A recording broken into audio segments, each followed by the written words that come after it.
He had a smile that could charm the skin off a snake and eyes that looked like they'd already seen your funeral. In a world where honor was written in blood and silence was the only law, young Matty Madonna didn't just want a piece of the pie.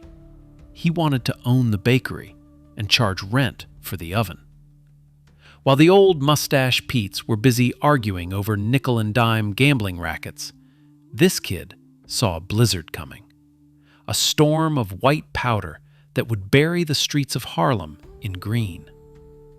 He walked among wolves without a scratch, turning the grimiest corners of New York into his personal gold mine, long before he ever wore the crown of a boss. But in this life, when you dance with the devil, you don't get to pick the tune. You just pray the music never stops. If you want to see how a street-smart kid turned the Big Apple into his personal playground before the feds crashed the party, smash that subscribe button, light up the like icon, and drop a comment on which Don needs to be put under the microscope next. The year was 1959. The Bronx was alive, a symphony of car horns, street vendors, and the distant wail of sirens that served as the lullaby for the working class. But underneath the pavement, in the dimly lit social clubs where the espresso was thick as oil and the cigar smoke hung low like a judgment, a different kind of economy was churning. This was the era of the wise guys, the sharp dressers in silk suits who never seemed to punch a time card, yet drove brand new Cadillacs with fins sharp enough to cut glass. Matty Madonna was cut from a different cloth. He wasn't just another neighborhood tough looking to bust heads for a few points on a loan. He was a thinker, a strategist. While other associates were content chasing deadbeats for the Shylocks or running numbers for the local bookies, Matty was looking at the horizon. He saw the way the wind was blowing, and the wind smelled like snow. In the lore of the five families, particularly the old-school Cosa Nostra, there was a rule, on paper at least. You stay away from the white stuff, the heavy powder, the junk. It brought too much heat, too many feds, and sentences that would make a man forget what the sun looked like. But rules in the underworld are like spider webs. They hold the flies, but the hawks fly right through them. Matty was a hawk. He understood that the real mountain of cash wasn't in protecting a laundromat. It was in feeding the insatiable hunger of the streets. He turned his eyes south towards Harlem. In the 1960s, the racial lines in the New York underworld were usually drawn in concrete. The Italians stayed in their neighborhoods, and everyone else stayed in theirs. But green is the only color that matters in this life.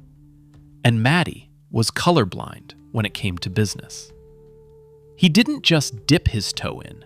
He dove headfirst into a partnership that would become legendary on the streets and a nightmare for the authorities. He linked up with the heavy hitters in Harlem, most notably the crew running with the man who would eventually be known as Mr. Untouchable, Nicky Barnes. This wasn't a standard sit-down. This was a bridge between two worlds. Madonna became the pipeline, the supply chain manager. He was the guy who could make the product appear, moving kilos of the white lady as easily as a milkman delivers bottles. The operation was a well-oiled machine. Matty didn't touch the street corners. He was the phantom in the background. He moved with a level of insulation that was almost artistic. He'd take a drive in his Lincoln, meet a contact in a diner, exchange a few pleasantries about the Yankees or the weather, and a bag full of cash would change hands. No drama, no noise, just business. He was flooding Harlem with the product, and in return, the cash was flowing back to the Bronx like a river breaking its banks. By the early 1970s, Matty Madonna was living the life of a Roman emperor. He wasn't a made man in the Lucchese family yet. The books were closed, or politics were in the way. but he earned like a captain. He walked into a room and the air changed. He had the swagger of a man who knew he could buy and sell everyone in the joint. He wore the best threads, ate at the finest tables, and had an aura of invincibility. But the thing about snow is that it leaves tracks. And when you're moving that much weight, you're not just waking up the local beat cops, you're waking up the giants. The Federal Bureau of Investigation and the narcotics squads started to take notice. They saw a kid from the Bronx flashing money that didn't exist on his tax returns. They saw him rubbing elbows with major players in Harlem. They started building a puzzle, piece by piece. They put tails on him. Plainclothes agents sitting in unmarked cars, drinking cold coffee and eating stale donuts, just waiting for Matty to slip. But Matty was careful. He didn't talk on phones. He knew the wires were always listening. He spoke in riddles, in gestures. Bring the thing to the place. See the guy about the plumbing. To the untrained ear, he was a contractor. To the streets, he was the king of the snow. However, the 70s were a dangerous time. The government was getting aggressive. They were tired of playing tag. They wanted heads on pikes. In 1975, the hammer finally dropped. It wasn't a simple arrest, it was a siege. The feds had built a case that was heavy enough to sink a battleship. They connected him to the supply chain, linking him directly to the distribution network in Harlem. The courtroom was a theater of the absurd. The prosecutors painted him as a merchant of death, a man poisoning the city. Matty sat there, stone-faced, his suit impeccable, looking at the jury with eyes that gave away nothing. He didn't flinch. He didn't scream. He knew the game. You roll the dice. Sometimes you get snake eyes. The judge didn't go easy. He threw the book at him, and then he threw the library. 30 years. A 3-0. For most men, that's a death sentence. That's a guarantee that you'll grow old and die in a cage, forgotten by the world, your name turning to dust before your body does. It was a one-way ticket to the federal penitentiary system, a tour of the bleakest concrete hotels America had to offer. When the gavel banged, signaling the end of his freedom, Matty didn't cry. He didn't beg. He stood up, adjusted his tie, and looked at his family. He was going away to college. He was going to take a long vacation at the government's expense. The streets of the Bronx whispered that this was the end of Matty Madonna. They said he flew too close to the sun. They said the white stuff was a curse, a trap that claimed everyone who touched it. They thought they'd seen the last of him, that he would become just another ghost story told to scare young wannabes straight. Look at Matty, they'd say. Had it all, and now he's staring at a brick wall in Lewisburg. But they were wrong. They didn't understand the nature of the man. Prison wasn't the end for Matty Madonna. It was just an intermission. It was a chrysalis. While the outside world moved on, spinning through disco, punk rock, and the excess of the 80s, Matty was inside, sharpening his mind. He wasn't rotting, he was fermenting. He kept his mouth shut. He did his time. He followed the code of Omerta to the letter. He never ratted. He never sang. He took his medicine like a man. And in the underworld, silence is the most expensive commodity of all. By keeping his lips sealed, he was building a bank account of respect that would pay massive dividends when he finally walked out those gates. The snowman was put on ice, but he wasn't melting. He was just waiting for the winter to end. If you're hooked on the rise of this Bronx legend and want to see how he clawed his way back from the abyss to the throne, smash that subscribe button and let me know in the comments. Do you think the old-school code of silence still exists today? The sound of a heavy steel door slamming shut isn't just a noise. It's a period at the end of a sentence.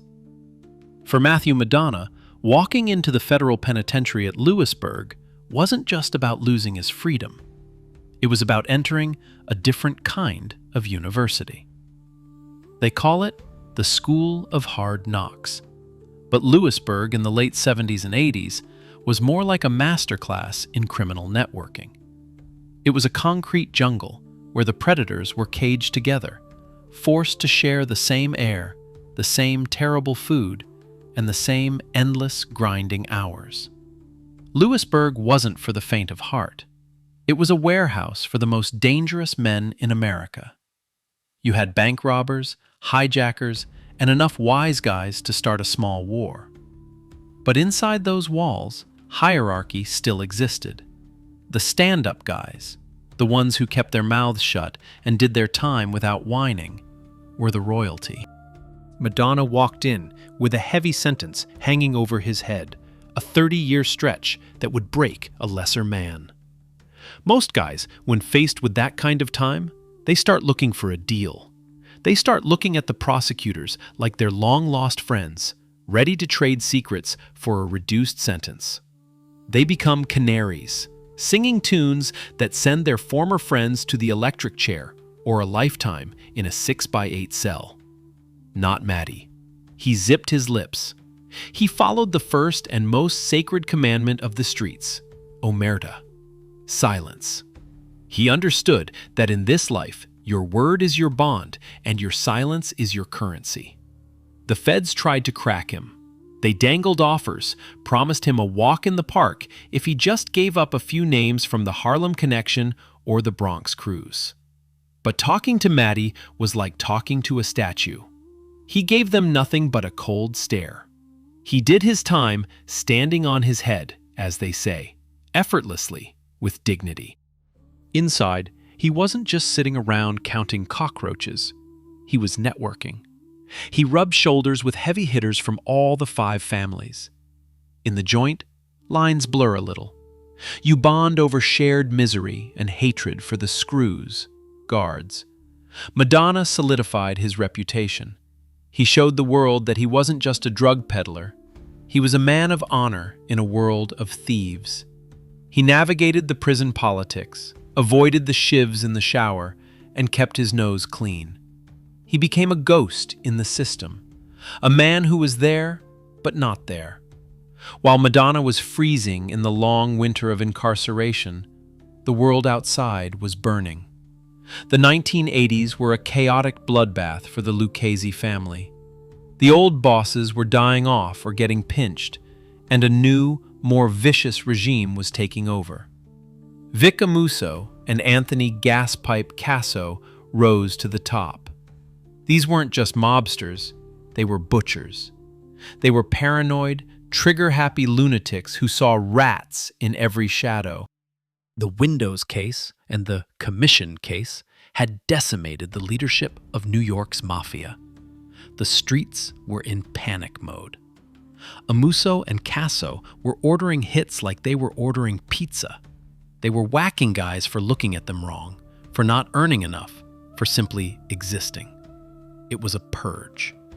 A lot of good soldiers, guys who had put in work for decades, ended up in the trunk of a car or sleeping with the fishes because of the paranoia at the top. Ironically, Madonna's imprisonment saved his life. While the streets of the Bronx were running red with the blood of Lucchese associates, Matty was safe inside his concrete box. He missed the purge. He missed the internal war that tore the family apart. He was preserved in amber, his reputation intact, while outside, the organization was eating itself alive. By the time the calendar flipped to the 1990s, the landscape had shifted again. The Teflon Don, John Gotti, had fallen. The era of the flashy, media-loving gangster was over. The feds had won big. They had used the RICO Act to dismantle the commission. The Lucchese family was in shambles. Amuso was on the run and eventually caught, sentenced to life. Casso turned rat, the ultimate betrayal, and started spilling his guts to save his own skin. Then, the doors opened for Matty Madonna. He walked out into the sunlight of the mid-90s, a free man. The world had changed. There were cell phones now, the internet was starting, and the old neighborhoods were different. But the game? The game remained the same. It was just played with different pieces. Madonna was older now. His hair was grayer, his face more lined, but his eyes were sharper than ever. He had survived the College of Stone and graduated with honors. He returned to the Bronx, but not with a marching band. He slipped back in like a shadow lengthening at dusk. He didn't demand a seat at the big table immediately. He was smart. He knew he had to reestablish himself. He went back to what he knew, making money. But this time, he stayed away from the junk. The heat was too much, and he had learned his lesson. He pivoted. He got involved in the traditional rackets. Shylocking, lending money at exorbitant interest rates to desperate gamblers and businessmen. Gambling rings, joker poker machines in the back of delis, construction bids. He became an earner. And in the mob, if you earn, you are loved. Money is the only language that everyone speaks fluently without an accent. The Lucchese family, battered and bruised from the Amuso/Casso years, was desperate for stability. They needed men who were solid, men who wouldn't crumble under pressure, men who knew the old ways.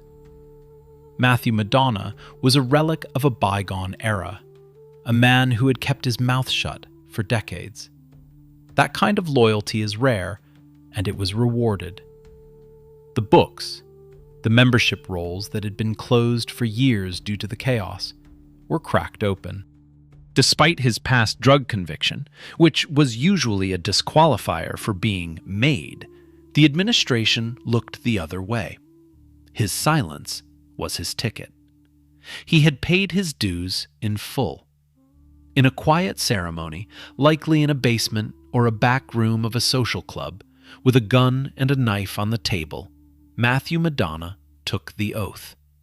He held the burning picture of a saint in his hands, pricked his finger to draw blood, and swore the sacred vow. If I betray this family, may I burn in hell like this saint. He was now a soldier, a made man, a member of the inner circle. But he didn't stop there. His earning capacity and his cool head saw him rise quickly. He wasn't a hothead. He didn't solve problems by shooting first and asking questions later, unless it was absolutely necessary. He was a diplomat when he could be, and a hammer when he had to be. He was promoted to capo, captain. He had a crew under him now, soldiers and associates who kicked up envelopes of cash every week. He held court in the Bronx, often spotted at social clubs or quiet Italian restaurants, holding court. He was the guy you went to if you had a problem. He was the guy who could smooth things over or authorize a visit to someone who wasn't paying up. He navigated the new millennium with the grace of a shark in deep water. While the feds were busy chasing terrorists after 9/11, the mob had a brief moment to breathe, to regroup. Madonna used this time to consolidate power. He was becoming a heavyweight, a name that was whispered with fear and respect. He was no longer just the SNOWMAN, he was becoming an institution. But in the underworld, peace is just the intermission between wars. The higher you climb, the bigger the target on your back becomes. And as Madonna would soon find out, the most dangerous enemies aren't always the guys with the badges. Sometimes, they're the ones smiling at you from across the table. If you're digging this deep dive into the resurrection of a Bronx legend, make sure you whack that subscribe button and tell me in the comments, do you think prison makes these guys smarter or just more dangerous? The dawn of the new millennium brought with it a different kind of jungle. The days of tailored suits on every corner and handshake deals in broad daylight were fading into the rearview mirror. The FBI, emboldened by the RICO statutes and a string of high-profile canaries, had turned the heat up to a level where the asphalt was starting to bubble. But in the underworld, power abhors a vacuum. When the big chair sits empty, chaos reigns. And for the Lucchese family, the chair wasn't exactly empty.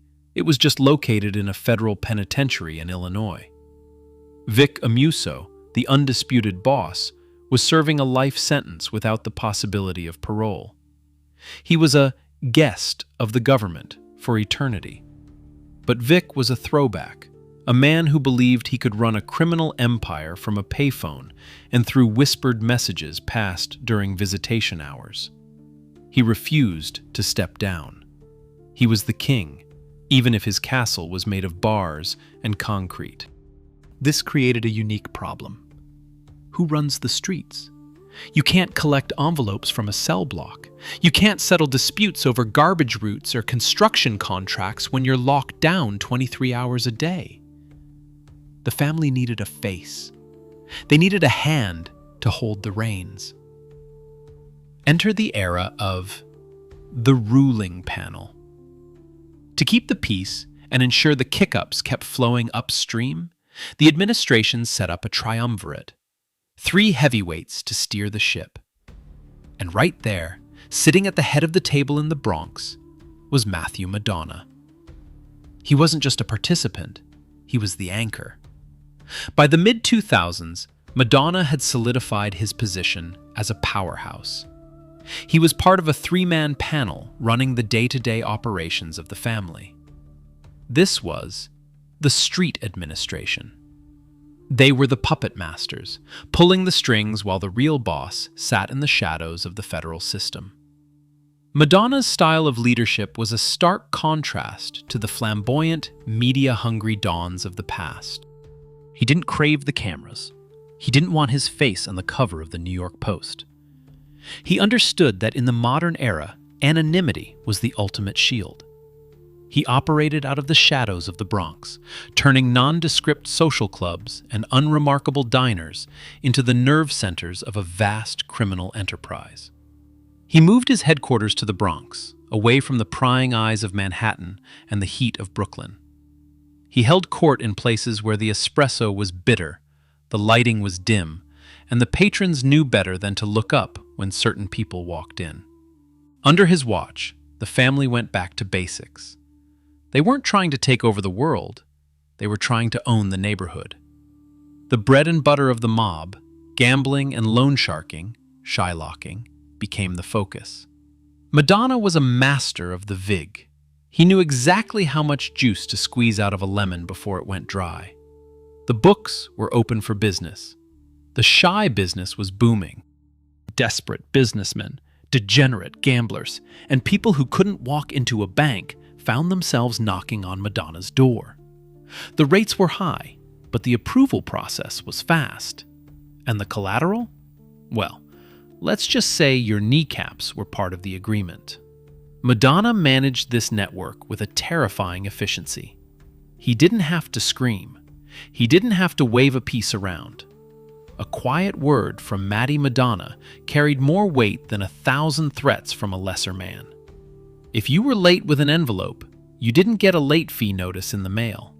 You got a visit. Maybe a couple of guys would stop by your place of business, just to admire the furniture and remind you how flammable wood can be. Maybe you'd find your car had some engine trouble involving a baseball bat to the windshield. He was the street boss in all but name, and eventually he took that title officially. He was the guy the capos reported to. He was the filter. Every dollar that was generated on the street, from the illegal poker machines in the back of the delis to the labor union skims, had to find its way to him. And he made sure the stream never dried up. One of the most chilling aspects of Madonna's reign was his ability to blend in. To the untrained eye, he was just an elderly gentleman, a grandfather figure walking the streets of the Bronx. He dressed well, but not loudly. He was polite to the neighbors. He'd stop and chat about the Yankees' pitching rotation. But behind that benign facade was a mind that calculated risk and reward with cold precision. He was insulated. He built layers between himself and the crimes. He rarely gave direct orders on the phone. Walk and talk was the rule. If you had something sensitive to discuss, you didn't do it indoors where the bugs might be planted in the ceiling tiles. You went for a walk around the block. You talked over the noise of the traffic. You used hand signals. The White House, as the feds nicknamed his base of operations, mocking the seat of power, was wherever Matty sat. He controlled the flow of information to a muso in prison. He decided who got promoted and who got shelved. He navigated the treacherous waters of interfamily politics, settling beefs with the Gambinos and the Genoveses without starting a war. But being the puppet master comes with a price. You have to keep everyone happy. And in a family of wolves, hunger is a constant state. There were always young Turks looking to make a name for themselves. There were always old grudges simmering under the surface. And there was always the pressure to feed the beast in prison. A muso expected his tribute, and Madonna had to ensure the pipeline remained open, no matter the cost. He instituted a strict regime of tribute. Every crew, every soldier, every associate had to kick up a percentage. It wasn't a request, it was a tax on breathing. If you were earning in Lucchese territory, you paid the Madonna tax. Those who thought they could skim off the top or hold back a few points quickly learned the error of their ways. A sit-down would be called, and in a sit-down with Matty, you didn't bring a lawyer. You brought your checkbook and your prayers. By 2009, the panel system had largely dissolved, and Madonna stood alone as the acting boss. He was the man, the king of the Bronx. He had rebuilt the family's coffers, stabilized the ranks, and kept the feds at bay for years. He was riding high, confident in his insulation, confident in the loyalty of his men. But the higher you build the tower, the harder the wind blows. And in the world of organized crime, the wind is always changing direction. There were cracks forming in the foundation. Egos were bruising, and one particular ego, a ghost from the past named Michael Meldish, was about to become a very big problem. Madonna thought he was pulling all the strings, but he was about to find out that some puppets have teeth. The stage was set for a conflict that would shatter the silence of the Bronx and bring the spotlight crashing down on everything he had built. In the Bronx, history isn't written in books. It's written in scar tissue. And if you peeled back the layers of the borough's asphalt, you'd find the name Michael Meldish etched into the bedrock. He wasn't just a tough guy. He was a walking, talking nightmare from the disco era who refused to wake up. To understand why Matty Madonna, the quiet, calculating acting boss, would eventually sign a death warrant for a man he'd known for decades, you have to understand who Michael Meldish was. He was the leader of the Purple Gang, not the colorful cartoon characters, but a crew of stone-cold hitters who terrorized Harlem and the Bronx in the 1970s. They were the guys the made men called when the job was too messy, too loud, or too heavy for the regular rank and file. If you want to know what happens when an unstoppable force meets an immovable object in the underworld, crush that subscribe button and drop a comment. Do you think loyalty has an expiration date in the mob? Michael Meldish was a relic. He was a heavyweight associate, a term that commands respect even if you don't have a button. He had never taken the oath, never pricked his finger, never held the burning picture of a saint. But in the underworld, performance outweighs ceremony. Meldish had painted houses all over New York. He was the go-to guy for wet work. The Lucchese family, specifically the administration during the chaotic Amuso/Casso years, used Meldish like a favorite sledgehammer. When a problem needed to be flattened, they called Mike. He walked with a swagger that said, "I know where the bodies are buried because I dug the holes." He drove a beige Lincoln LS, a car that fit him perfectly, boxy, reliable, and menacing in the rearview mirror. For years, he was untouchable. He had friends in high places. He had done favors for the biggest names in the game. He operated with a level of autonomy that most soldiers could only dream of. He ran his own crew, collected his own envelopes, and as long as he kicked up his share to the administration, nobody asked questions. But time is a cruel mistress in this thing of ours. By 2011, the landscape had shifted. The streets were quieter. The feds were smarter. The old cowboy antics of the 70s were bad for business. Matty Madonna, sitting at the top of the pyramid as the acting boss, was running a tight ship. He wanted earners, not cowboys. He wanted silence, not noise. He wanted the steady rhythm of envelopes hitting the table, not the erratic beat of a loose cannon. And Michael Meldish was becoming the definition of a loose cannon. The friction didn't start with a bang. It started with a whisper. Meldish, accustomed to being the big dog in the yard, started to bristle under the new management. He felt he was owed. He felt his resume gave him a pass to do whatever he pleased. He started skipping payments. He started holding back on the tribute. In the mob, money is respect. If you stop paying, you stop respecting. It wasn't just the money, though. It was the attitude. Meldish was loud. He was drinking his own Kool-Aid. He'd walk into social clubs and act like he owned the joint, talking over captains, dismissing orders from the administration. He treated the hierarchy like a suggestion rather than a commandment. To a man like Madonna, who valued order and discipline above all else, this was an insult. There were stories floating around the Bronx, whispers in the back of Italian delis, that Meldish was bad-mouthing the leadership. He was calling the shots on things he had no business touching. He was stepping on toes that were wearing very expensive shoes.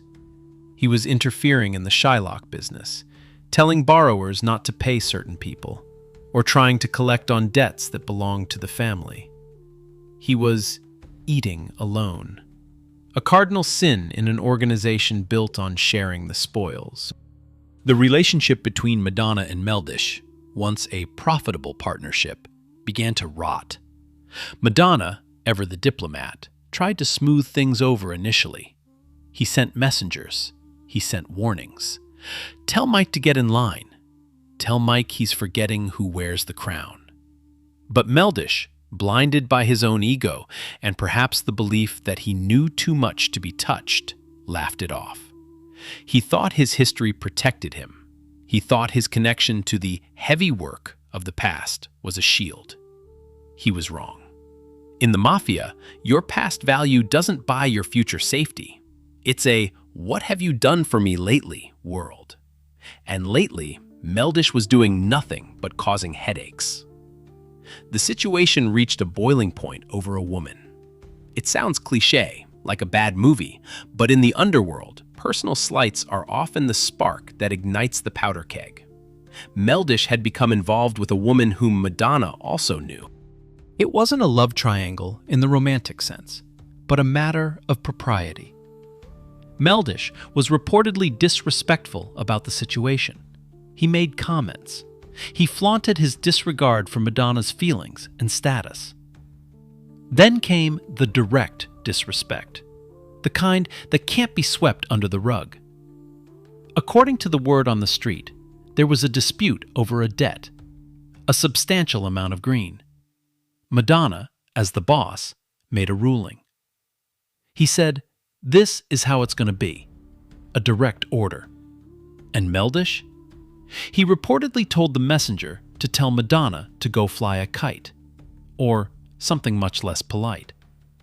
He refused to honor the boss's decision. That was the line in the sand. You can steal a little and maybe get a slap on the wrist. You can be late with an envelope and maybe get a stern talking to. But you cannot, under any circumstances, look the boss in the eye and say no. That is a challenge to the throne. That is anarchy. The underboss, Stephen Cree, a man known as Wonder Boy, respected and feared in equal measure, was also growing tired of Meldish's antics. The administration looked at Meldish and no longer saw an asset. They saw a liability. They saw a guy who knew where all the skeletons were buried, a guy who was getting older, sloppier, and more bitter. What happens if the feds pinch him? What happens if he decides to trade those 40 years of secrets for a comfortable retirement instead of a prison cell? He was a purple ghost haunting the family, a reminder of a bloody past that Madonna was trying to move away from. He was unpredictable. And in a criminal conspiracy, unpredictability is a cancer. You have to cut it out before it spreads. The air in the Bronx grew thick with tension. People started avoiding Meldish. When he walked into a room, conversations stopped. The smart guys, the ones with their ears to the ground, knew something was brewing. The social club telegraph was buzzing. The vibe had shifted from frustration to something much darker. Madonna sat in his favorite spot, sipping his espresso, his face unreadable. He had given Meldish every chance. He had been patient. He had respected the history. But business is business, and Michael Meldish had just made himself bad for business. The decision wasn't made in anger. It was made with the cold, detached logic of a corporate merger gone wrong. The contract was about to be put out. The purple ghost was about to become a real one. If you're ready to see how a boss signs a death warrant without ever picking up a pen, smash that like button and subscribe. Next up, the sit-down that sealed a fate. The most dangerous room in New York City wasn't an interrogation cell at One Police Plaza or a holding pen on Rikers Island. It was a quiet, unassuming back booth in a Bronx social club, where the espresso was served black as midnight and the decisions made carried the weight of a gavel. In this life, a death sentence isn't handed down by a judge in a black robe. It's delivered with a nod, a shrug, or a simple wave of a hand by a man in a silk suit. When the boss decides your time is up, the clock doesn't just stop ticking, it gets smashed against the wall. If you want to know how the biggest decisions in the underworld are made without a single incriminating word being spoken, smash that subscribe button and drop a comment. Do you think the boss should pull the trigger himself? Or is delegation the ultimate power move? It was late 2013. The leaves in the Bronx were turning brown, mirroring the decay of a long-standing friendship. Matty Madonna, the acting boss, and Stephen Wonder Boy Cree, the underboss, needed to have a conversation. A serious one. This wasn't about points on a construction job or who was running the numbers in Harlem. This was about housekeeping. The sit-down took place in the shadows of the White House, Madonna's base of operations. The air was thick with cigar smoke and the scent of old leather. To an outsider, it looked like two old friends catching up. They spoke in low tones, their voices barely rising above the hum of the refrigerator in the corner. But the subject matter was anything but friendly. The problem was Michael Meldish, the purple ghost. The man who had once been a hammer for the family was now becoming a nail sticking up in the floorboards. And in the mob, you hammer down the nails before someone trips. Madonna didn't scream. He didn't pound the table. That's for the movies. In reality, the decision to clip someone of Meldish's stature, a guy with decades of history, a guy who knew where all the bodies were buried, is approached with the cold calculation of an accountant writing off a bad asset. "He's sour," Madonna might have said, swirling his wine. "The milk is spoiled. It's stinking up the fridge." Courier, a man known for his sharp mind and even sharper instincts, understood the code. He knew Meldish had crossed the line. The disrespect shown to the administration was a cancer. If a guy like Meldish could tell the boss to go scratch and get away with it, what message did that send to the Young Turks? It said the leadership was weak. It said the rules didn't apply. And once that idea takes root, the whole pyramid collapses. "He's eating alone," Courier would agree, his face unreadable. "And he's talking too loud while he does it. Maybe it's time he went on a diet."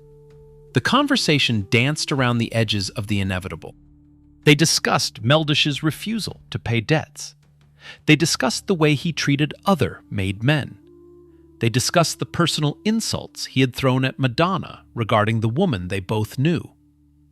Each grievance was a stone placed on the scale, and the scale was tipping heavily toward a permanent solution.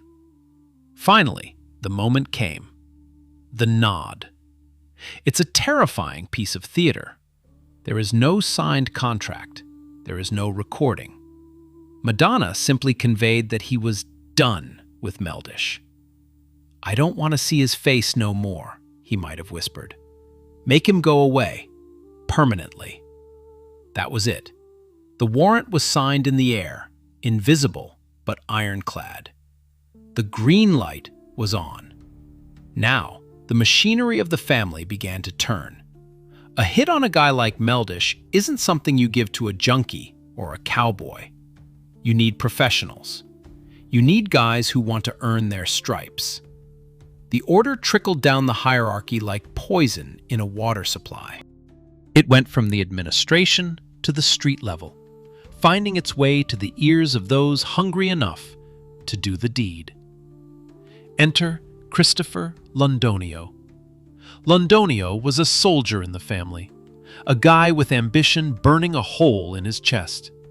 He was straightened out, a made man, but he was still climbing. He had a personal beef with Meldish too. In this life, business and pleasure often mix in the bloodiest ways. Londonio saw an opportunity. Taking out a liability like Meldish wasn't just a chore. It was a ticket to the upper echelons. It was a way to prove absolute loyalty to Madonna and Courier. But Londonio needed a hammer. He needed a mechanic. That's where Terence Caldwell came in. Caldwell was an associate, a tough guy with a reputation for being effective with tools that make loud noises. He was the muscle. The plan was hatched not in a war room, but in the quiet corners of the neighborhood, in cars parked on side streets, in quick exchanges at diners. The beauty of the conspiracy, from Madonna's perspective, was the insulation. He was layers removed. He could sit in his social club, play cards, and drink espresso, completely detached from the violence he had set in motion. He didn't need to know the when or the how. He just needed to know it was done. This is the plausible deniability that keeps bosses out of prison. Until the rats start singing, of course. The psychological aspect of this period was chilling. Madonna had to maintain the facade. He couldn't show anger. He couldn't show anxiety. If he bumped into Meldish on the street or at a wake, he had to nod, maybe even shake his hand. The kiss of death isn't always a kiss. Sometimes it's a handshake from a man who has already ordered your funeral flowers. Meldish, for all his street smarts, was blind to the axe hovering over his neck. Arrogance is a blinder. He thought he was untouchable because of his past. He thought his connection to the Purple Gang days made him royalty. He didn't realize that in the modern mob, royalty is just a title, and titles can be stripped. He was walking around the Bronx, driving his Lincoln, thinking he was the lion, not realizing the hunters had already loaded their rifles. The plan was simple, brutal, and classic. Lure him in, make him feel safe, then turn the lights out. Londonio and Caldwell were the architects of the final act, but the architect of the will, the man who provided the moral license for the murder, was Matty Madonna. By early November 2013, everything was in place. The word had gone out to the right people to stay away from Meldish. If you saw him, you didn't know him. You didn't owe him money. You didn't take his calls. The isolation had begun. He was a ghost before he even died. Madonna went about his business. He checked the weekly takes. He settled minor disputes. He acted like a man without a care in the world. But in the back of his mind, he was waiting for the phone to ring. Or rather, for the silence that would confirm the noise had stopped. The order had been given. The arrow had left the bow. There was no calling it back. The Bronx was getting colder. Winter was coming, and for Michael Meldish, it would be the longest, darkest winter of all. The stage was set for a night of rain, betrayal, and a single final pop that would echo all the way to the federal courthouse years later. November 15th, 2013. The sky over the Bronx was weeping. A cold, relentless rain slicked the asphalt, turning the streets into black mirrors that reflected the neon signs of bodegas and the headlights of passing patrol cars. It was the kind of night that felt heavy, the air thick with moisture and secrets. For most people, it was just a miserable Friday evening, a time to hurry home, lock the door, and turn up the heat. But for Michael Meldish, it was just another night on the town, or so he thought.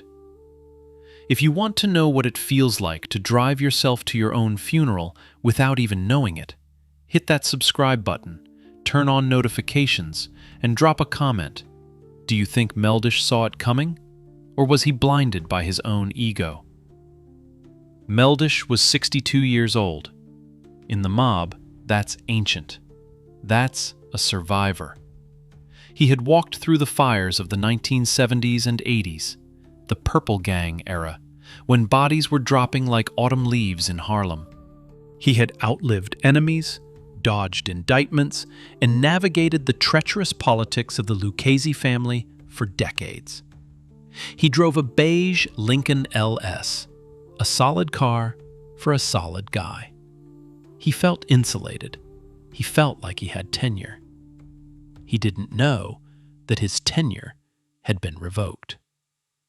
Earlier that day, the machinery of death had been oiled and set into motion. The order from the top, from Matty Madonna and Stephen Cree, had filtered down to the street. The contract was live. The mechanics were Christopher Londonio and Terrence Caldwell. Londonio was a made man, a guy Meldish knew, a guy he might have even considered a friend in that twisted way friends exist in this life. Caldwell was the hammer, the muscle looking to make his bones. Meldish thought he was meeting them for business, maybe to settle a debt, maybe to discuss a new racket. He wasn't worried. Why would he be? He was Michael Meldish. He was the guy who used to do the scaring. He pulled his Lincoln up to a curb on Baisley Avenue in the Bronx. It was a quiet residential street, lined with brick houses and trees that were shedding their last leaves. It was dark. The streetlights cast long, eerie shadows. He sat in the driver's seat, likely listening to the radio or checking his phone. He was waiting. In this life, you spend a lot of time waiting. Waiting for a meet, waiting for a verdict, waiting for the other shoe to drop. Then, the shadow appeared. It wasn't a dramatic entrance. There was no cinematic speech. Real hits aren't like the movies. They are messy, fast, and terrifyingly quiet. A figure approached the car. It was Caldwell. He moved with the purpose of a man who had a job to do and wanted to go home. Meldish probably turned his head. Maybe he recognized the face. Maybe he started to smile, thinking it was just the boys arriving. Maybe he rolled down the window to say something like, "Hey, get in. It's freezing out there." He never finished the sentence. Caldwell raised a piece, a handgun, cold steel against the cold night. He didn't hesitate. He didn't offer a chance for prayers. He squeezed the trigger. Pop. A single shot, point-blank range. The bullet entered the right side of Meldish's head. It was over in a fraction of a second. The brain that held 40 years of underworld secrets, the eyes that had seen the rise and fall of drug empires, the mouth that had allegedly disrespected the boss. All of it was silenced instantly. Meldish slumped over in the driver's seat. The car engine was still running. The windshield wipers were likely still swishing back and forth, counting time for a man who had none left. The rain continued to fall, drumming on the roof of the Lincoln, washing away any evidence on the street, but unable to wash away the stain of what had just happened. Caldwell turned and walked away. He didn't run. Running attracts attention. He walked to the getaway vehicle where Londonio was likely waiting, the wheelman for the Grim Reaper. They slipped into the night, leaving the purple ghost to become a real one. Across the borough, or perhaps in a warm social club in another part of the city, Matty Madonna was likely going about his evening. He wouldn't have been checking his watch nervously. A man of his stature doesn't do the anxiety dance. He knows how these things work. You give the order, you close the book, and you let the professionals handle the heavy lifting. Madonna might have been enjoying a plate of pasta or sipping a glass of red wine. He would be calm, composed, the picture of a benevolent grandfather. He didn't need a phone call saying, "It's done." In fact, he wouldn't want one. Phone calls are evidence. Phone calls get recorded. He would just know. The silence from Meldish was the confirmation. The absence of the problem was the solution. When you're the boss, you don't pull the trigger. You wield the power of life and death from a distance. You are the architect. Someone else lays the bricks. Madonna had signed the warrant with a nod, and now, miles away, a man was cooling rapidly in a beige sedan. The disrespect had been answered. The balance had been restored. It wasn't until later that the flashing lights cut through the darkness on Baisley Avenue. A passerby or a resident noticed the car idling for too long. A figure slumped strangely inside. The NYPD arrived. They approached with flashlights cutting through the rain. When the beam hit the driver's window, the seasoned detectives knew immediately what they were looking at. This wasn't a robbery gone wrong. The wallet was likely there. The watch was likely there. This was a hit. A classic, old-school, mob-style execution. One in the head. Clean. Professional. The word spread fast through the law enforcement grapevine. They found Meldish. Who? Michael Meldish, the Purple Gang guy. For the NYPD and the FBI, this was a wake-up call. It had been years since a high-profile mob figure had been rubbed out so brazenly on the streets of New York. The five families were supposed to be dormant, or at least quieter. This was a throwback. This was a message. It said that the Lucchese family was still active, still dangerous, and still enforcing the old laws of the jungle. Back at the White House, the mood would have been business as usual. But underneath the surface, there was a shift. The tension that Meldish had caused was gone, replaced by a new kind of tension, the tension of the aftermath. Every hit leaves a ripple. And while Madonna might have felt secure in his insulation, he couldn't control the ripples. He couldn't control what Caldwell or Londonio might say if they got pinched. He couldn't control the forensic evidence. The rain kept falling on the Bronx that night, washing the blood from the pavement, but sealing the fate of everyone involved. Matthew Madonna had solved one problem, but in doing so, he had planted the seeds for his own destruction. The ghost of Michael Meldish wasn't going to vanish. It was going to haunt the courtrooms of Manhattan for years to come. As the coroner's van took Meldish away to the morgue, the clock started ticking on a new countdown. Not for the victim, but for the victors. The feds were about to smell blood in the water. The old country rules of silence were about to be tested against the modern technology of surveillance and the crushing pressure of federal indictments. Madonna went to sleep that night a king. He didn't know that the crown was already slipping. The hit was clean, but the getaway is never as easy as it looks. If you want to see how a perfect murder turns into a perfect storm for the Lucchese leadership, smash that subscribe button. Next up, the ghosts start whispering, and the rats start singing. When a ghost takes a dirt nap, the silence is supposed to be eternal. But in the Bronx, the pavement has ears, and the dead have a nasty habit of whispering to the guys in the cheap suits. The hit on Michael Meldish wasn't just a period at the end of a sentence. It was the opening bell of a round the Lucchese family wasn't ready to fight. You can wash the gunpowder off your hands, and you can ditch the burner phones in a sewer grate. But you can't scrub the paranoia out of the air once the heat starts rising. In this life, the scariest sound isn't the siren behind you. It's the silence of your friends when you walk into the room. If you want to know how the NYPD turns a single thread into a rope that hangs an entire hierarchy, smash that subscribe button and drop a comment. Do you think the Omerta Code is dead, or are there still men of honor left?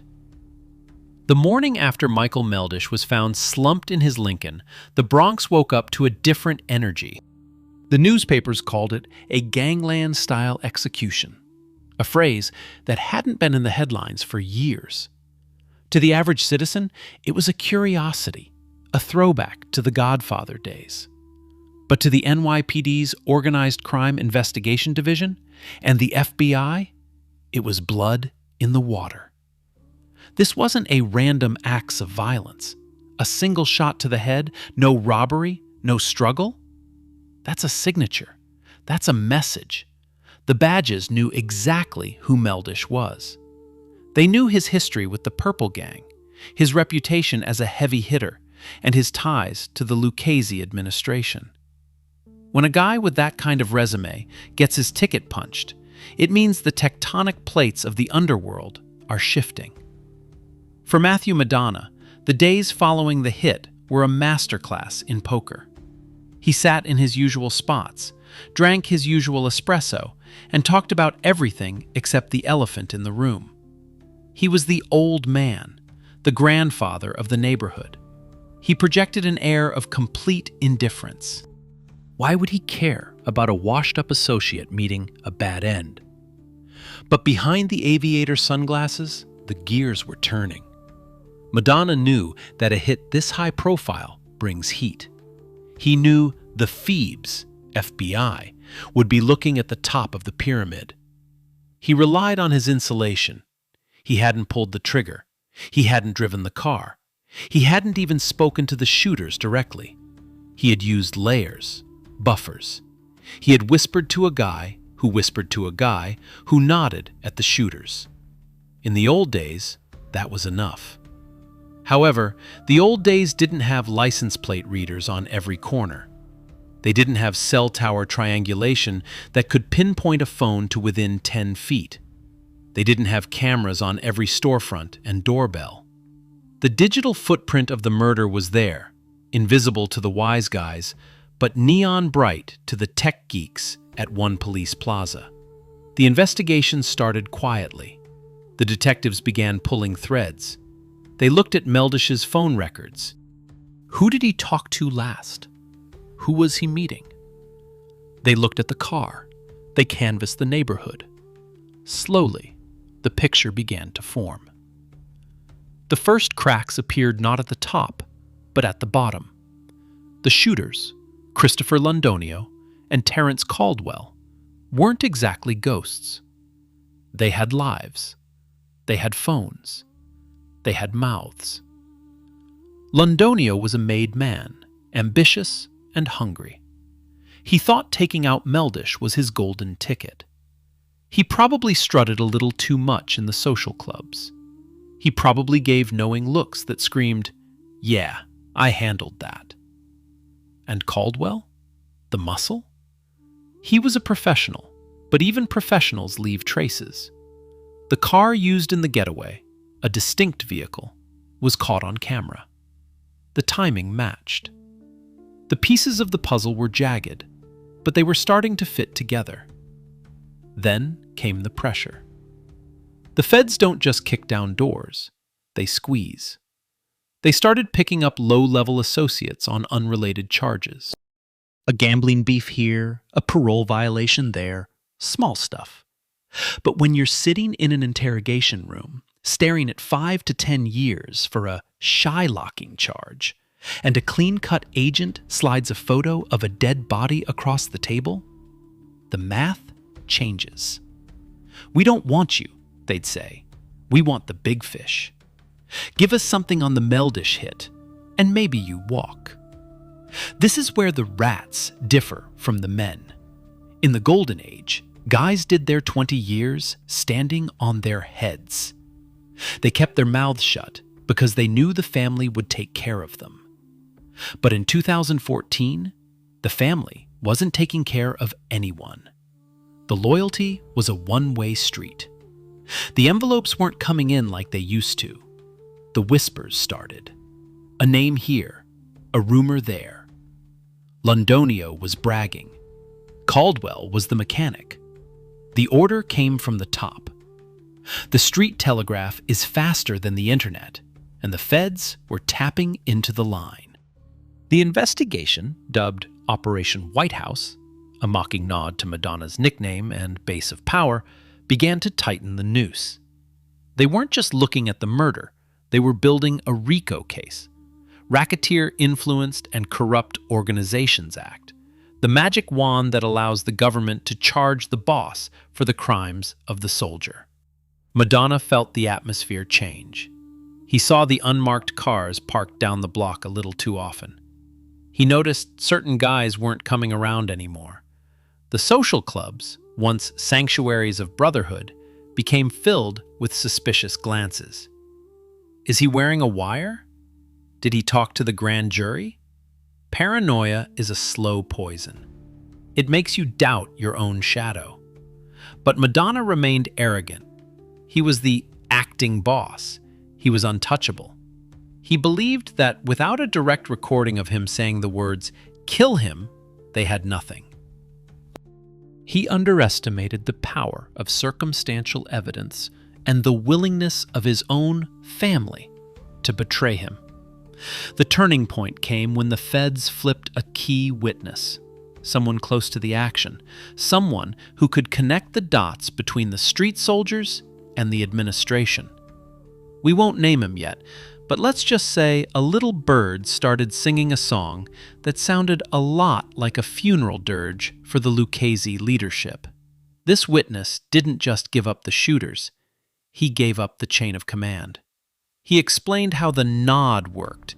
He explained the meeting where Meldish's fate was sealed. He painted a picture of a conspiracy that went all the way to the plush leather seats of the ruling panel.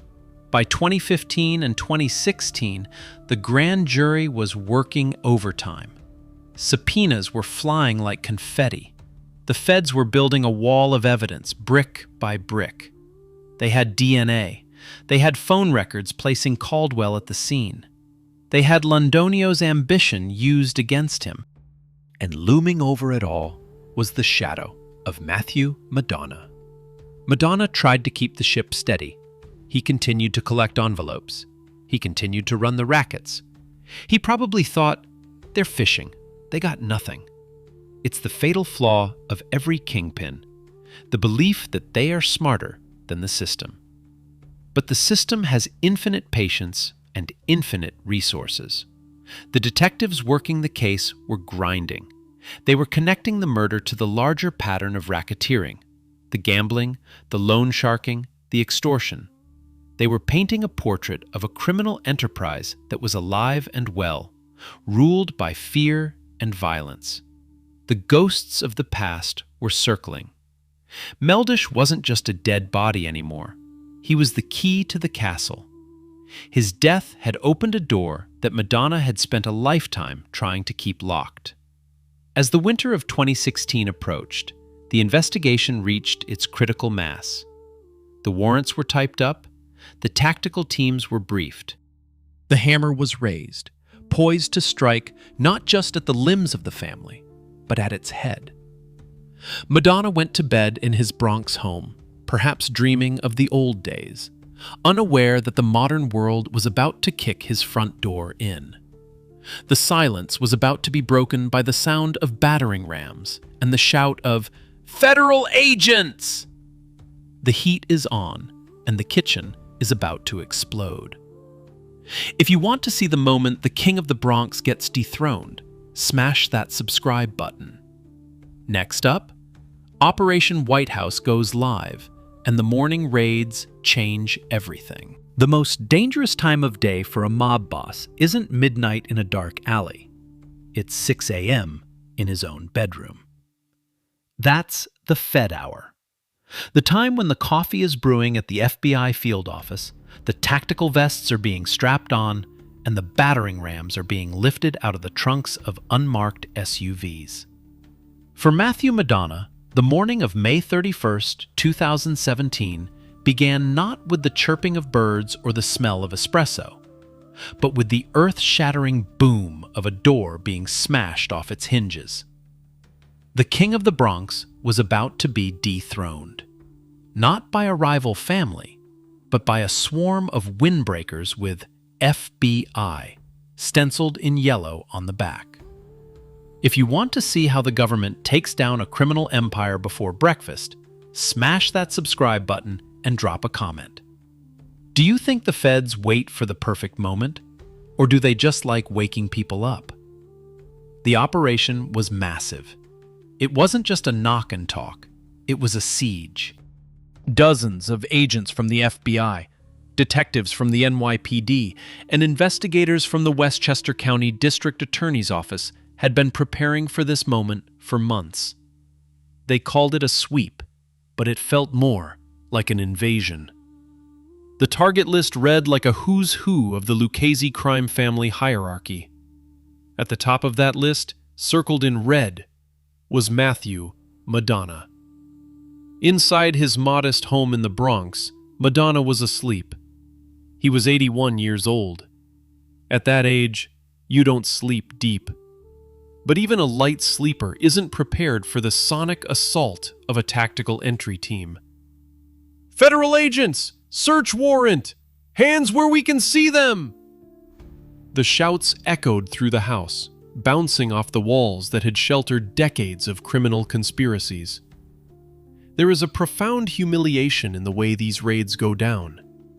One minute, you are the acting boss of one of the 5 families, a man who commands life and death with a nod. The next, you are an old man in your pajamas, confused, disoriented, being hauled out of bed by guys young enough to be your grandsons. The agents didn't care about his title. They didn't care about the respect he commanded on the street. To them, he was just a subject to be secured. They cuffed him. The cold steel of the bracelets clicking shut is a sound that signals the end of an era. Madonna wasn't given time to shower, shave, or put on one of his sharp suits. He was paraded out of his castle looking every bit his age, disheveled, frail, and human. The aura of invincibility that he had carefully cultivated for years evaporated in the morning mist. Simultaneously, across the city and into the suburbs, similar scenes were playing out. Stephen Wonderboy Crea, the underboss, was being snatched up at his home in Crestwood. Christopher Londonio, the soldier with the big dreams and the heavy trigger finger, was getting his wake-up call. Terrence Caldwell, the alleged shooter, was already in the system, but the new charges were about to bury him. It was a decapitation strike. The government wasn't just trimming the branches, they were digging up the roots. The indictment unsealed later that day was a heavy document, a brick of paper that detailed the rise and fall of the modern Lucchese administration. The charges were a greatest hits collection of mafia crimes: racketeering, extortion, loan sharking, illegal gambling, and drug trafficking. But the centerpiece, the jewel in the prosecutor's crown, was the murder of Michael Meldish. The indictment read like a grim novel. It laid out the timeline we've been following: the disrespect, the friction, the order, the execution. It placed Matty Madonna squarely at the head of the conspiracy. It alleged that he, along with Crea, had sanctioned the hit. It wasn't just a street beef, it was a sanctioned executive action. The news hit the streets like a bomb. They got Matty. They got Wonderboy. The underworld was in shock.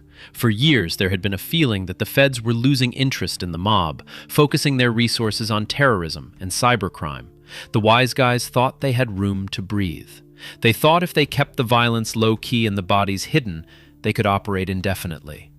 Operation White House, a tongue-in-cheek reference to Madonna's nickname and the seat of his power, proved them dead wrong. The investigation had been relentless.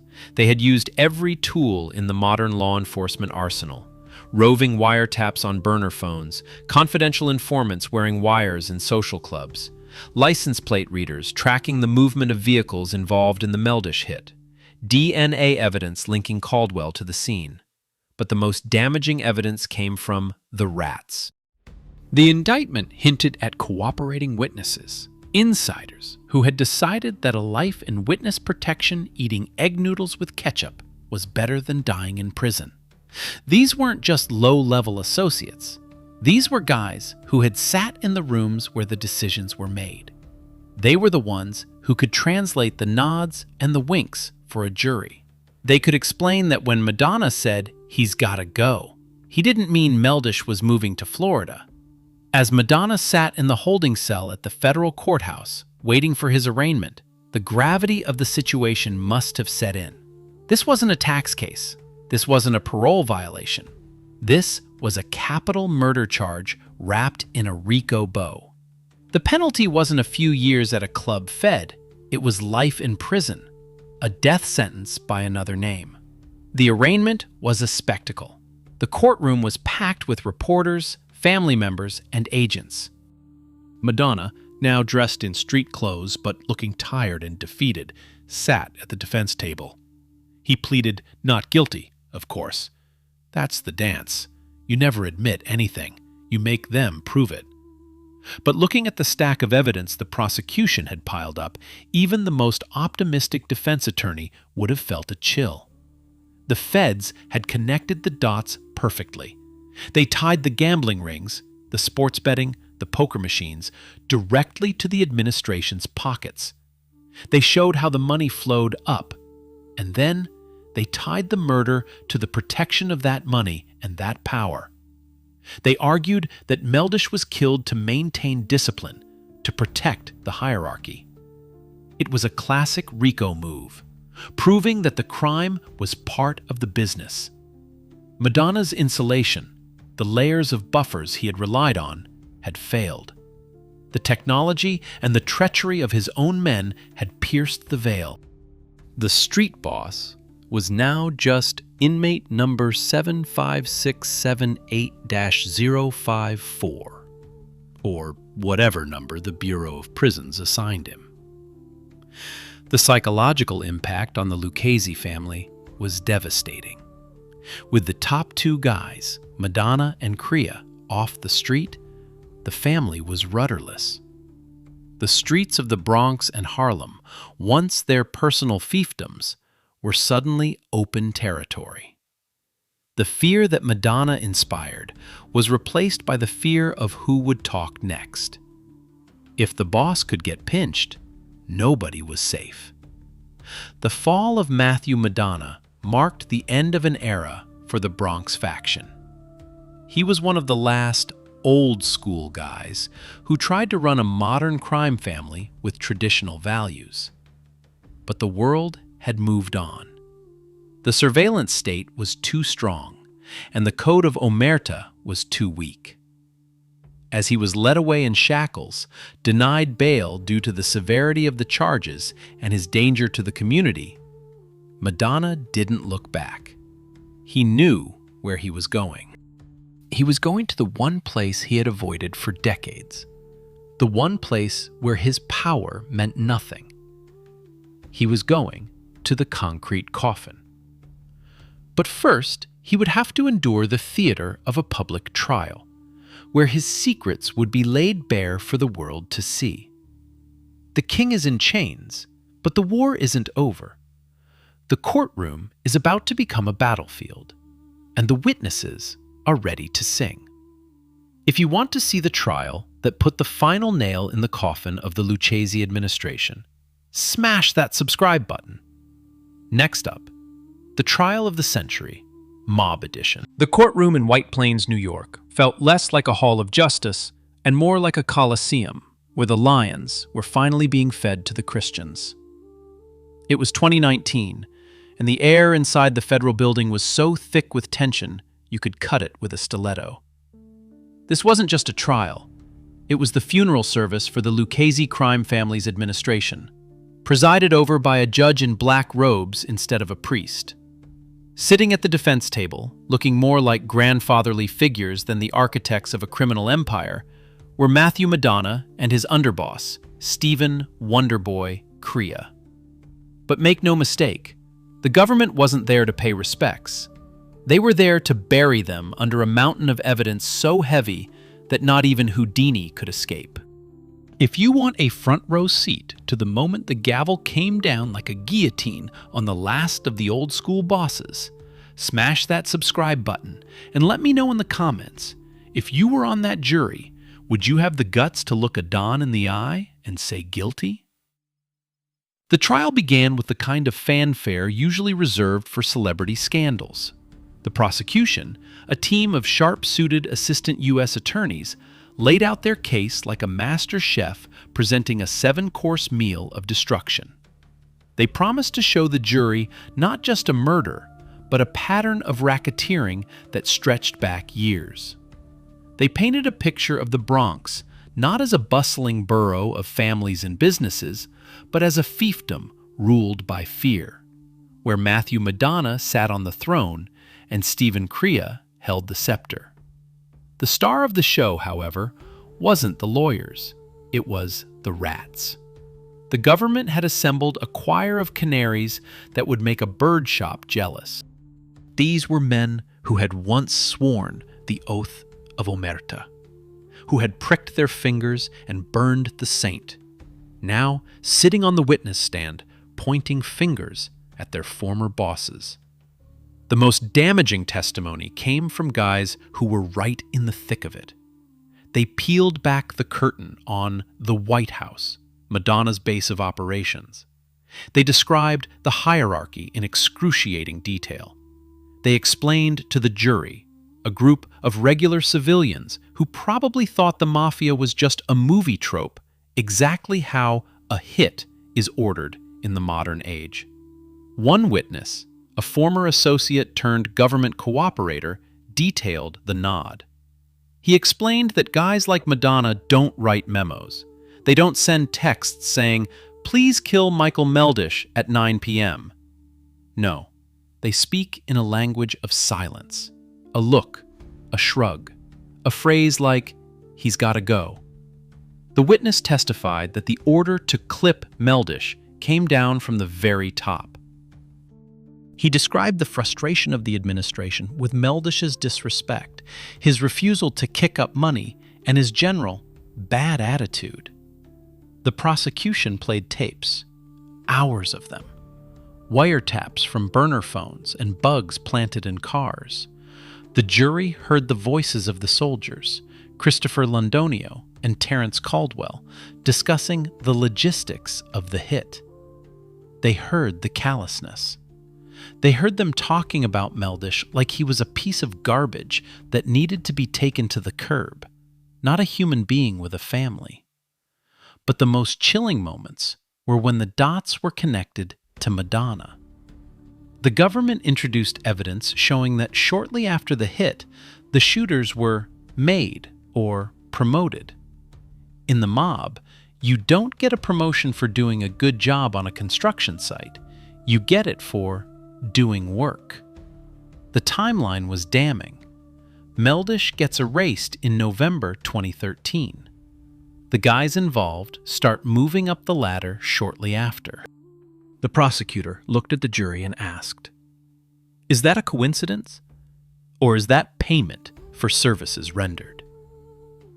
The defense team fought back hard.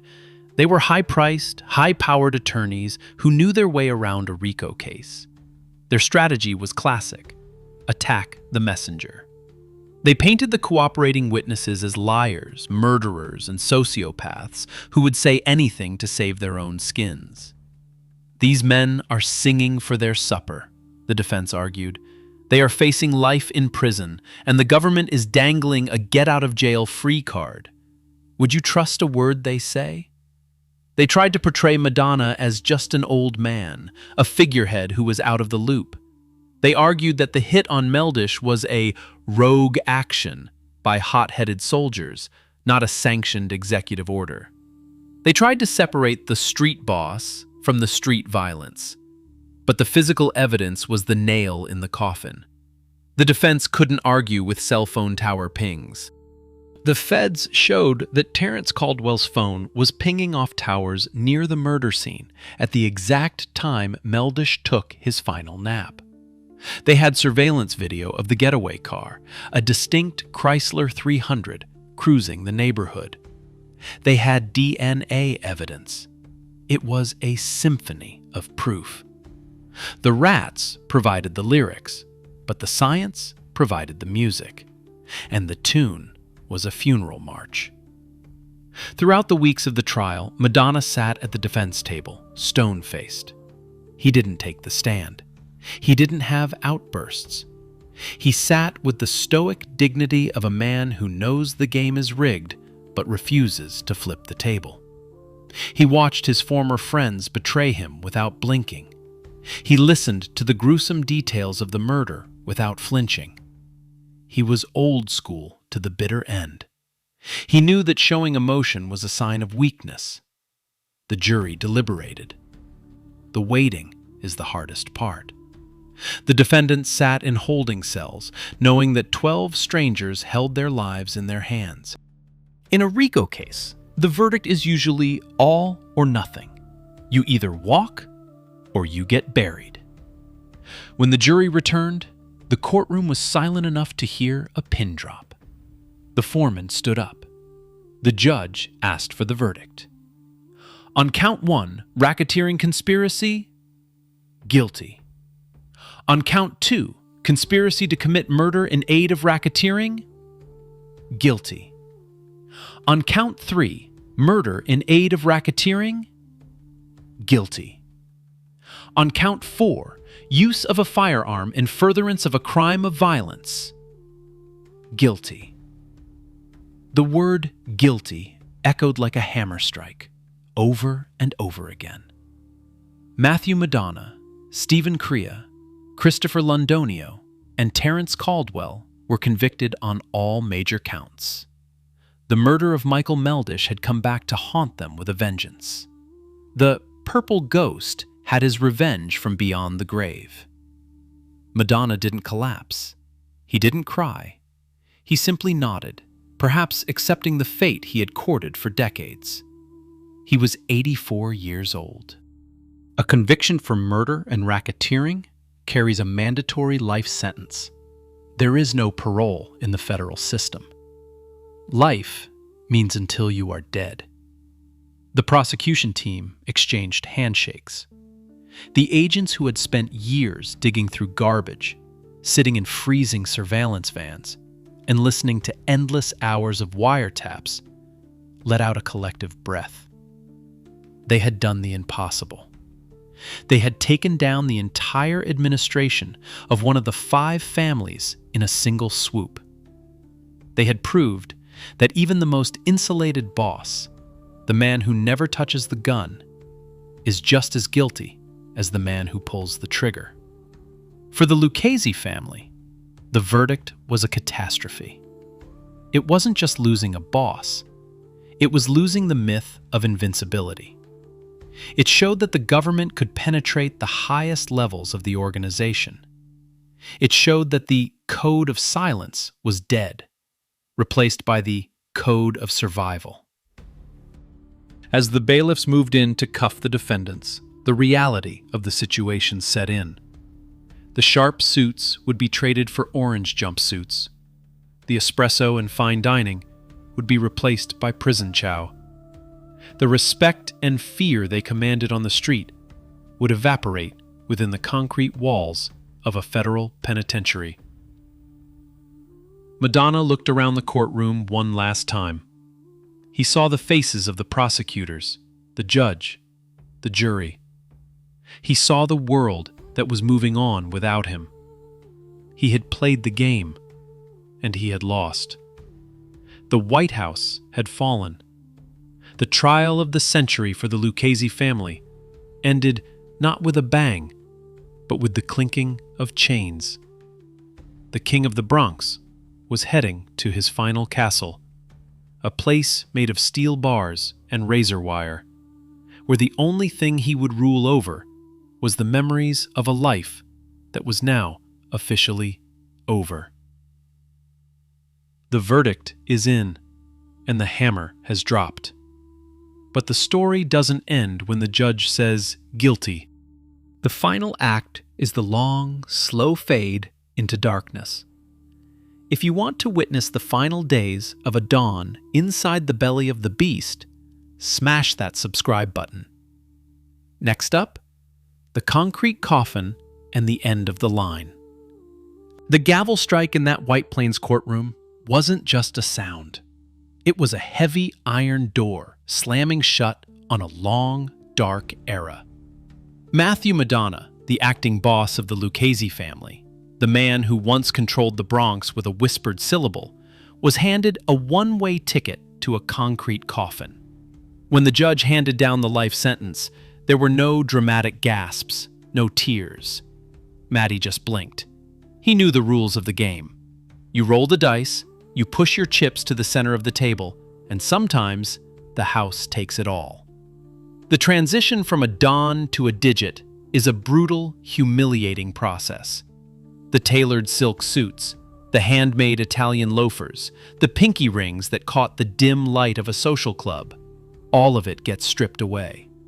In their place, they hand you a scratchy jumpsuit, the color of a traffic cone or faded mustard, and a pair of canvas slip-ons that offer zero support for an 84-year-old man. They don't call you boss in the federal system. They don't kiss your ring. You become a string of numbers stamped on your chest. Inmate 75678-054. That's your new name, your new identity. Your entire existence boiled down to federal ink. The ride to the maximum security facility is the longest road trip a wise guy will ever take. You're shackled at the wrists, the waist, and the ankles. The chain clinks with every bump in the road, a constant, metallic reminder that your days of walking free down Arthur Avenue are permanently over. Matty sat on that bus, looking out the reinforced mesh windows, watching the world blur past. He was watching the empire he built fade into the rearview mirror. He was trading the vibrant, chaotic streets of New York for a sterile, gray purgatory. Inside the walls, time doesn't flow. It drips. It's a slow, agonizing crawl toward the inevitable dirt nap. Madonna was sent to a medical center for federal prisoners, a place designed to warehouse aging heavyweights until their tickers finally gave out. The environment is an absolute vacuum of power. Out on the street, if Matty wanted a steak at 2 a.m, a restaurant stayed open. If he had a problem, a crew of loyal soldiers scrambled to fix it. Now, he eats whatever beige slop is scooped onto his partitioned plastic tray at exactly the time the guards tell him to eat. He sleeps on a mattress as thin as a slice of deli provolone. The espresso is replaced by instant coffee that tastes like battery acid. But the physical discomfort is nothing compared to the psychological weight. The real torture of the concrete coffin is the memories. You sit in an 8x10 box, 23 hours a day, with nothing but your own ghosts for company. And for a guy like Madonna, those ghosts are loud. Michael Meldish, the Purple Phantom, probably visits his dreams, a silent spectator to the old man's slow decay. The irony is thicker than a bank vault door. Madonna orchestrated a permanent vacation for Meldish because the guy wouldn't show respect. But in doing so, he signed his own lease on a concrete box where respect doesn't even exist.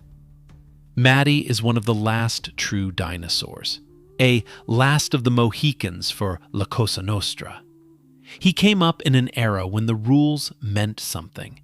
When he caught that massive stretch back in the 1970s for moving the white snow in Harlem, he did the hardest thing a man can do. He kept his mouth entirely zipped. He swallowed his time like a bitter pill, protecting the men above him, protecting the family. He believed in the thing. He believed in the oath. But the world he returned to, the world he tried to rule, had lost its religion. Modern wise guys lack the stomach for steel cages. The minute the windbreakers knock on their doors, they race each other to the prosecutor's office to see who can sing the loudest. They trade their loyalties for witness protection programs and a suburban life eating egg noodles with ketchup. Madonna's downfall wasn't just the result of wiretaps and surveillance cameras. It was the result of a cultural rot inside the underworld. The code of silence fractured, and the pieces cut him to ribbons. As he sits in the dim light of his cell, surrounded by the coughing and shuffling of other forgotten men, he must realize that the golden age is permanently over. The 5 families are a shadow of a shadow. The rackets have dried up. The social clubs are hipster coffee shops, and the heavy hitters are all either playing golf underground or rotting away in identical cells. The empire was built on a foundation of sand, held together by blood and fear, and the tide finally washed it all away. There is a chilling finality to his existence now. He is an old man, frail, his hair thinning and snow-white, his shoulders hunched. The terrifying aura that used to clear a room is gone, replaced by the institutional shuffle of a federal inmate. But if you look closely into his eyes, past the wrinkles and the fatigue, you can still see the ice. The cold, unblinking stare of a man who once held the power of a god on the streets of the Bronx. He doesn't beg for sympathy. He doesn't show remorse. He simply exists, waiting for the clock to run out. When the Grim Reaper finally comes for Matthew Madonna, It won't be a sudden pop in a dark car on a rainy night. It will be a slow, quiet, fading away in a sterile infirmary bed, surrounded by indifferent guards and the hum of fluorescent lights. No lavish wake with 100 black Cadillacs lined up down the block. No massive floral arrangements spelling out his name. Just a quick piece of paperwork, a cheap wooden box, and a quiet trip to the incinerator or a prison graveyard. A silent exit for a man who made so much noise. He built a kingdom out of shadows, ruled it with an iron fist, and ultimately was consumed by the very darkness he manipulated. The Snowman of Harlem, the Puppet Master, the King of the Bronx. All those titles mean absolutely nothing when the steel door slams shut for the final time. In the end, the only thing he really owned was the silence.